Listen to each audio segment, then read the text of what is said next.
Dave Dell'Isola, just to keep you guys abreast of any developments on the rollout for the PUA and the FPUC, which was approved by Congress, right? Dave, so what's the status on that, and where are we? Good morning, by the way. Good morning. Welcome back from Thank your you. luxurious vacation. Yep, nothing like a luxurious vacation at your house. Staycation. Well, I'll take that. But yes, I just got off the phone with everyone this morning again. It's been nonstop. You know, the new unemployment insurance letter came out over the weekend that gave us all the guidance on what to do and what we needed. And we've been doing conference calls with USDOL every morning at 5 o'clock. And just to make sure that we got a total understanding. It looks like we may turn on the system either tomorrow or Friday, probably tomorrow. And it is partially on now, and it has been on. It's just not something that I wanted to go out and announce. But 100%, it'll be up and running probably late morning tomorrow. And we'll be ready to, have everybody refile, especially those who expired. But there is one huge change, and it is why I actually delayed it a day to turn on, that I will be pressing out and making sure that I get it.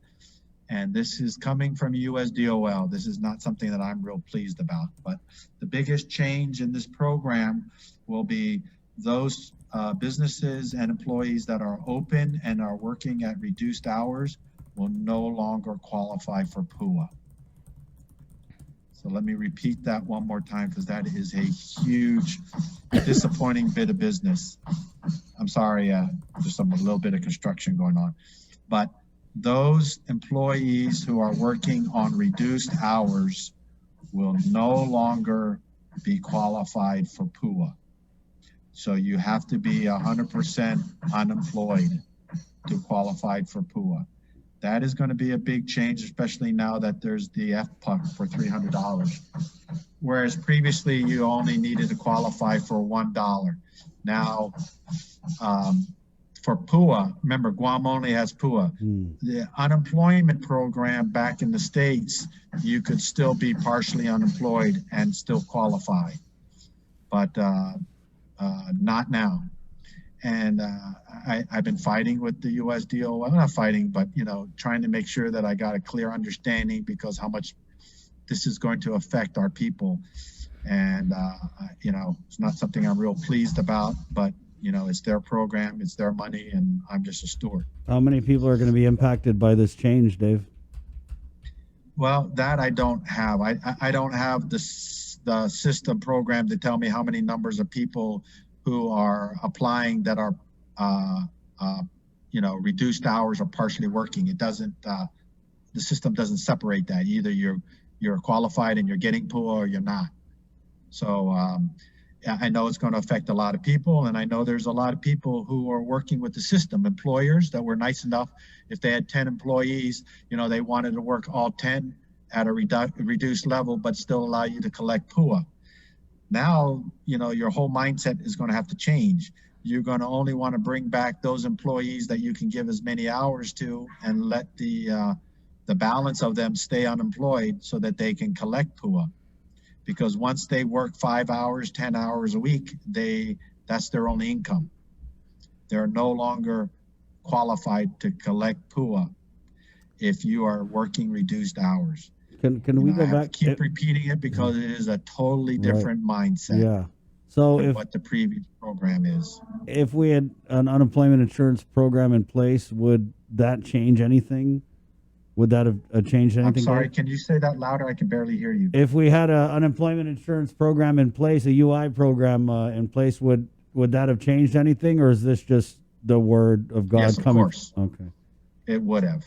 So if we had a UI program in place, that's something that, I know the governor is in favor of doing a new unemployment program.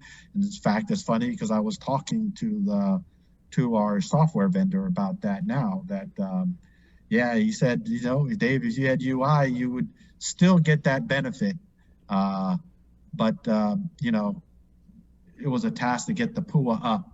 But remember that this UI is a employee cost.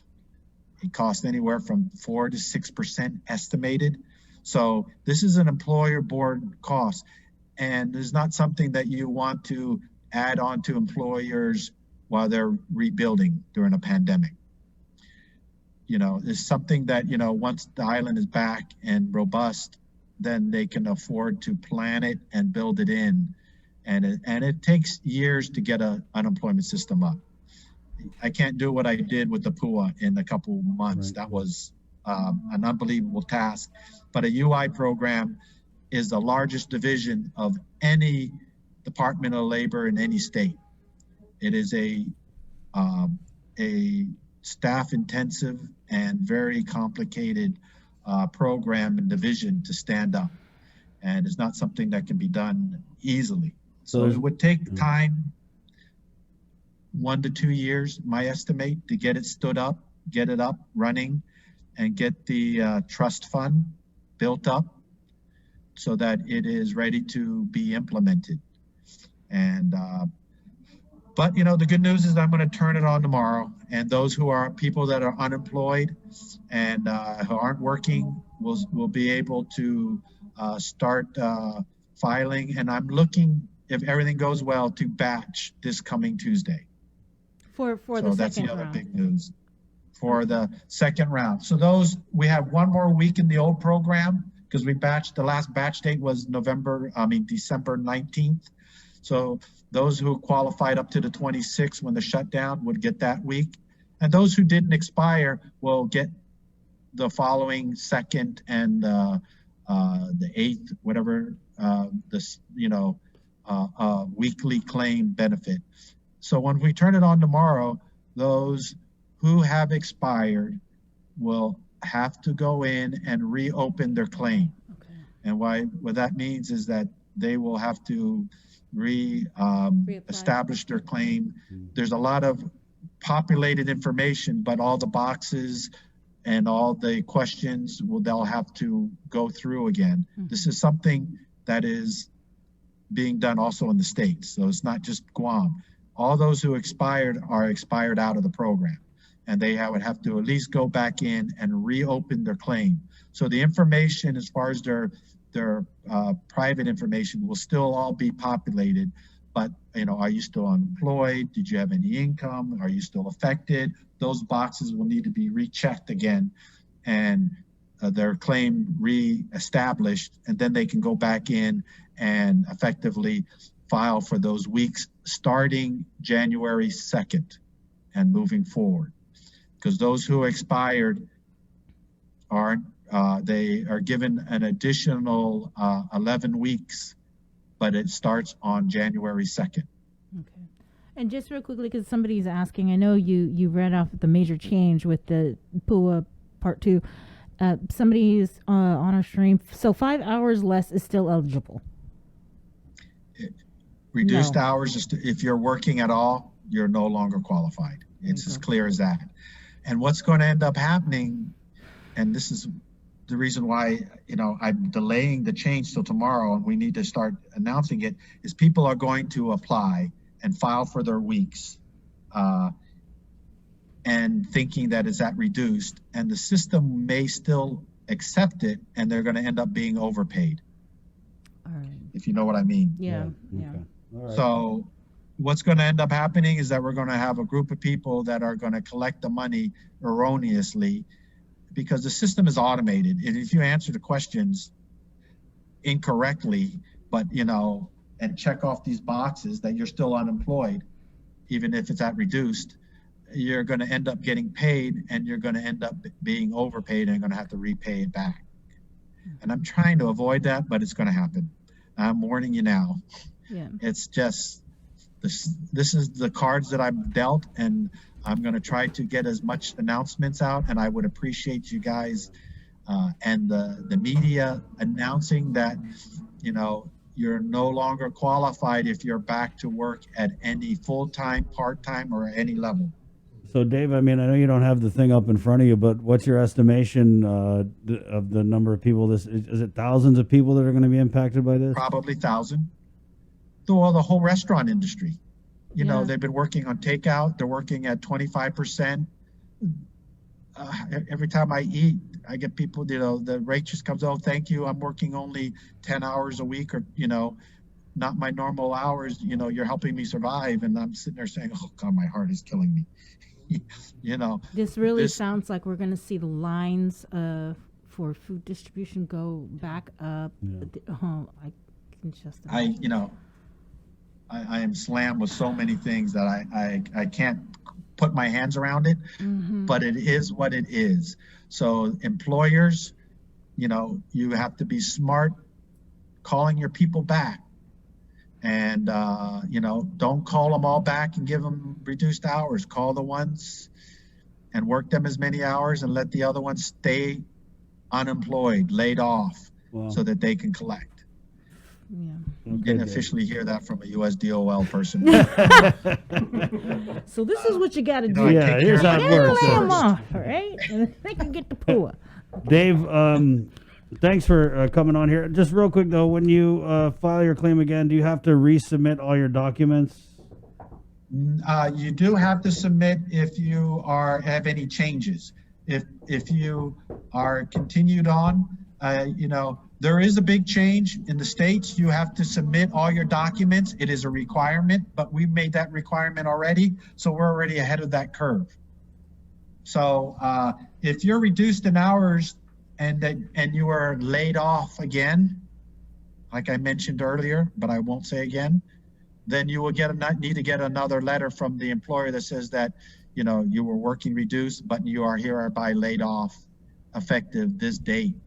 And you need to just upload that in, And so then, that it'll back up your claim. just to clarify, because So- we also had a comment But if you here. were laid off 100% all this time, then you don't need to do anything more. Okay. For those people, if you were able to go back to work, like let's say I'm unemployed, my boss is calling me back to work, I can't say no and stay on the PUA, right? No, you can't say no. That's a great question. Chris, brownie points for you. There will be notice going out that with an email address for employers to notify us that if any employee refuses to go back to work, then you are to notify me so that we can turn off their PUA. Okay. That is part of the unemployment insurance program letter, that we have to notify employers of this new email address and their rights, and that they can notify us to for those employees that do not want to come back to work. Okay, Dave. I gotta let you run. Yeah, thanks, Dave. Well, I'm pretty sure I'll be in touch later, maybe with some more concrete numbers on who this is going to impact. But that's huge. If you're on any type of reduced hours, you're no longer going to be able to qualify for pandemic unemployment assistance. The program will only be able to, you'll only be eligible for the program if you're completely unemployed. And so what Dave Yes. was referencing there is I'm pretty sure, I mean, that's the reality of it. Some businesses are going to have to get creative in how they bring employees back to the workforce and how they don't. All right. Thank you, Yes, Dave. and you're exactly right. And please let them know, this is not Guam Department of Labor. This is going out nationwide. And I'll be glad to share the employment letter, and they can see it for themselves, all the changes and stuff like that. Yeah. But it's not an easy read, 60 pages of fun federal talk. So yeah, that's the changes, and I'm trying to work hard to get the system turned on tomorrow. And we still got a lot of meetings ahead of me, so I'm fitting you in between all this stuff. Thank you. So I just wanted to say thank you, and Happy New Year to everybody. And we'll get this system up and running so that we can get the assistance out to everybody as quickly as possible. We're going to batch Tuesday if everything goes well. All right, Dave. Appreciate it. Thanks, Dave. Thanks, Dave. Okay. Thank you. 8:42. We'll go right back into the KUAM News Zoom room where we have Superintendent of Education, John Fernandez, standing by. Thank you so much, John. Just wanted to get Dave on for that very sobering update. That's no doubt going to Affect a lot of people, a lot of man, families. I can't even. Jay? Does that even affect, like John's operations too? I'm sure, like at some level, right? Did that include public sector and federal too? I don't think of Guam has stopped working though. Yeah. I don't think they've been furloughed or late. They have not been furloughed. No, or but laid even off. like They've our been- reduction, I don't know. I don't think anything's happened to No, yeah. Guam. Yeah, I'd have to look into. Yeah. I'd have to look and No. see whether it affects some of any of our part-time or hourly employees, and how that looks. Because we do get cases here and there where they do try to get unemployment to make up for any lost hours. That so we'd have to pay attention to that. But Wow. that's the last time I want to let Dave go first. Yeah.